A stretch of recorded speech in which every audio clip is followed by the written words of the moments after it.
Bonjour et bienvenue à cette nouvelle chronique portant sur Office 365. Dans le cadre de cette chronique, on va regarder ensemble le cycle de vie des documents et voir quel outil d'Office 365 est le plus approprié selon le contexte. Je me présente, je suis Christian Fortier, conseiller senior en analyse d'affaires pour la firme Métallogique et j'agis également comme directeur des communications. Donc, essentiellement, l'intranet, c'est un outil de gestion de connaissances. Et généralement, on entend que la publication d'un contenu, que ce soit un fichier, une nouvelle, on considère que c'est une version 1.0. Mais bien souvent, il y a plusieurs étapes avant la publication d'un contenu. Donc, dans le cadre de la capsule d'aujourd'hui, on va définir cette capsule-là, ces étapes préalables à la publication d'un contenu, selon les étapes suivantes. La première étape, qui est la création, qui est la version 0.3. La deuxième étape, qui est la validation par les pairs, qui est essentiellement le partage et la collaboration, qui est la version 0.5. L'étape 3, qui est l'approbation formelle, la version 0.7. La version 4, publication, qui est la version 1.0, auquel je faisais référence il y a une seconde. Et la version que j'ai appelée N.0, qui est archive et destruction, mais qu'on n'adressera pas vraiment là, dans le cadre de cette capsule. Donc, bref, on va regarder ensemble chacune des étapes, puis voir quel outil utiliser à l'intérieur de la trousse d'Office 365. Donc, la première étape, c'est la création qu'on a appelée la version 0.3. C'est souvent le moment où on va vouloir euh, mettre ses idées sur papier ou sur Pixel, si vous préférez, et on n'a pas toujours une idée fixe ou une idée claire de quelle va prendre la forme finale de notre document. Par la suite, on a l'étape de partage et de collaboration qui vise à présenter le document avec ses collègues pour avoir leur idée et bonifier le document.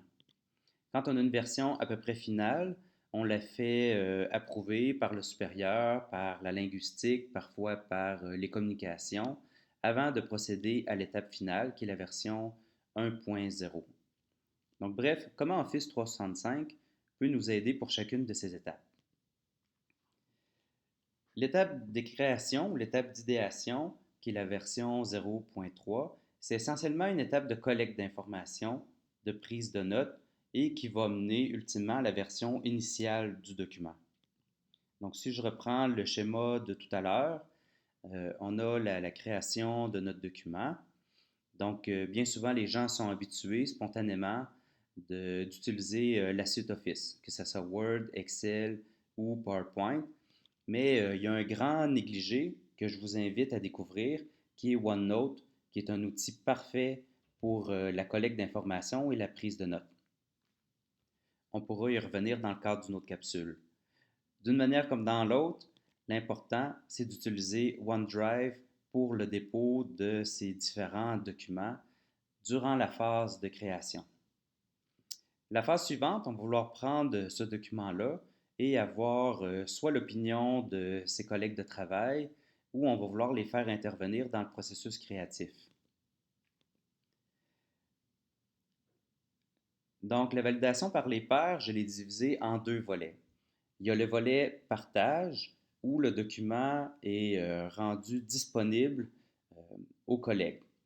Donc, évidemment, il y a la plateforme OneDrive que je viens de vous expliquer, mais dans certains cas, on va pouvoir déposer euh, le document dans un site d'équipe ou à l'intérieur d'un groupe qui sont d'autant d'outils qui permettent de partager facilement des informations avec les différents collègues. L'autre volet de la validation par les pairs, c'est que ça prend du feedback, une rétroaction pour être capable de communiquer facilement les commentaires, échanger, donc bref, faire un partage d'idées qui vont venir bonifier le document.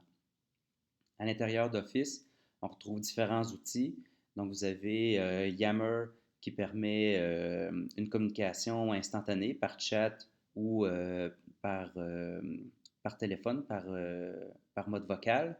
On a l'outil Delve qui permet d'afficher facilement les différentes mises à jour qui sont faites sur les documents avec lesquels on partage avec les collègues. Et il y a Yammer qui est un outil aussi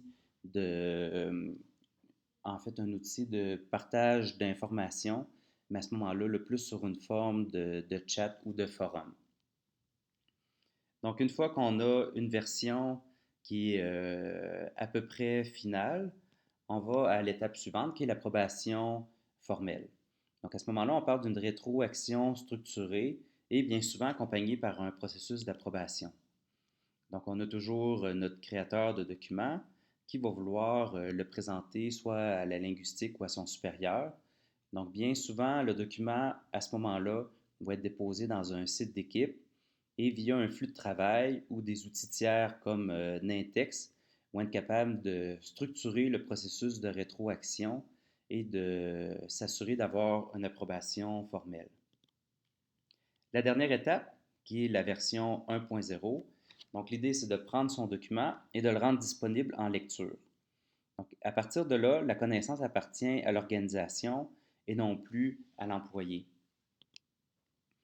Donc, je reprends le processus de création et à partir de là, le document doit, je dirais nécessairement, être déplacé soit au niveau des sites ou au niveau des groupes.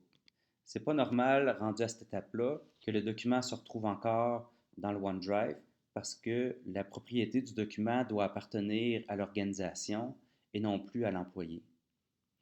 Vous aurez compris que selon le cas, ce n'est pas nécessairement tous les documents qui se rendent en mode publication. Bien souvent, par exemple, un OneNote va dépasser rarement la validation par les pairs. Et à partir de là, un nouveau document dans une forme plus finale, par exemple un PowerPoint ou un Word, lui va se rendre à l'étape de publication formelle.